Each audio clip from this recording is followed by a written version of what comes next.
Manifestation के बारे में मैंने आपसे बहुत बार बात की है, आपको बताने की कोशिश की है कि आप कायनात से कुछ भी एक्सपेक्ट करते हो और पूरे दिल से मांगते हो तो वह आपको रिस्पॉन्ड करती है और सही तरीके से करती है। और फिर रेफरेंस भी दिया कुरान का, कुछ जैसा गुमान करोगे वैसा ही मिलेगा। लेकिन अब कुछ लोगों को ये समझ नहीं आ रही कि अब इसका तरीकाकार क्या है। मैनिफेस्टेशन मतलब एग्जैक्ट मांगना कैसे है। 5 पैटर्न्स फॉलो कर लोगे, मैनिफेस्टेशन करना आसान हो जाएगा। नंबर 1, अपनी गोल्स को, जो भी आपके माइंड में जो आप चाह रहे हो, जब सुबह सुबह उठते हो पहली बार ना उसको इस एंगल से इमेजिन करना है। जो पहली थॉट आपके माइंड में सुबह जागने के बाद आए, क्या आपने वो चीज अचीव कर ली है। इसके लिए आपको 2-3 टिप्स दे रहा हूं। जो भी चीजें आपको चाहिए जिंदगी में, मटीरियलिस्टिक चीजें भी हो सकती है, कुछ भी हो सकती है, उससे रिलेटेड चीजें अपने इर्द गिर्द कमरे में लगाओ। कार चाहिए तो कार से रिलेटेड कोई पोस्टर हो सकता है, अपने मोबाइल में कोई पिक्चर हो सकती है, कुछ ना कुछ।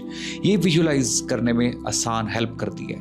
And feel like the satisfaction you have after achieving that particular thing। इसके बाद जो दूसरी चीज इंपॉर्टेंट आपने करनी है ना, कि एक आपने चीज मैनिफेस्ट कर ली तो अब उस पे आपने परेशान या एग्जैजरेटेड उसको नहीं होता रहा, डेस्परेट नहीं होते रहना कि हाँ मुझे कब मिलेगी कब मिलेगी कब मिलेगी। यूनिवर्स को अपना टाइम लेने दें। Can't you believe that most of us चाह तो रहे होते हैं कि हमें वो चीज मिल जाए, लेकिन एट द डे एंड कहीं ना कहीं हमें वो चीज मांगते हुए, बात करते हुए, एहसासात में हमारा वो डाउट पाया जाता है कि यार नहीं, आई डोंट थिंक कि ये चीज प्रैक्टिकल है। ये चीज फिर हमें उन चीजों से अपनी हमारी मैनिफेस्टेशन के प्रोसेस से दूर कर लेती है। तीसरा इंपॉर्टेंट पॉइंट मैनिफेस्टेशन का, कि अपने गोल्स जो भी आपके माइंड में अचीव करना है और वही मैनिफेस्ट भी कर रहे हो, किसी से भी शेयर नहीं करने। स्पेशली वो गोल्स जिस पे जेन्युइनली आप अपना दिल से उनके साथ जुड़े होते हैं और चाहते हो कि काश जिंदगी में वो अचीव कर लूं। इमेजिन करो आप किसी ऐसे शख्स के साथ अपने गोल शेयर करते हो जो इस पे बिलीव नहीं करता और वो फौरन आपको कहता है कि यार no, I don't think like this is the right thing. आप इस प्रोसेस में सिर्फ उसकी एक लाइन से पूरी रात सोच में भी पड़ेगा और कहीं ना कहीं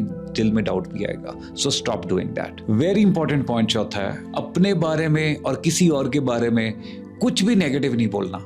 अगर कोई आपके सामने किसी और का गिला कर भी रहा है, you just don't be the part of that. कोशिश करो जहां पे जरा थोड़ा गॉसिप कल्चर है वहां से थोड़ा अवॉइड करो, क्योंकि ये आपकी ओवरऑल ऑरे को भी पॉजिटिव से नेगेटिव में कन्वर्ट कर रही होती चीज, जो कि ओवरऑल इंपैक्ट कर रहा होता आपकी मैनिफेस्टेशन प्रोसेस को। Last but not the least, भाई इस सारी चीजों के साथ आपको काम तो करना पड़ेगा। मतलब ये सारी चीजें कर रहे हो, लेकिन at the day and basic level का जो बेसिक प्रोसेस है, जिसकी बेस से पूरी कायनात जुड़ी हुई है, आपको एफर्ट तो करनी पड़ेगी। आप एफर्ट करोगे और उसके बाद जब ये सारी चीजें करोगे, वो चीजें आपके लिए होती दिखाई भी देगी।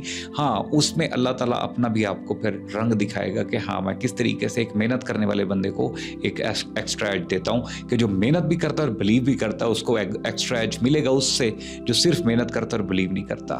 That's all you have to do that. Wake up.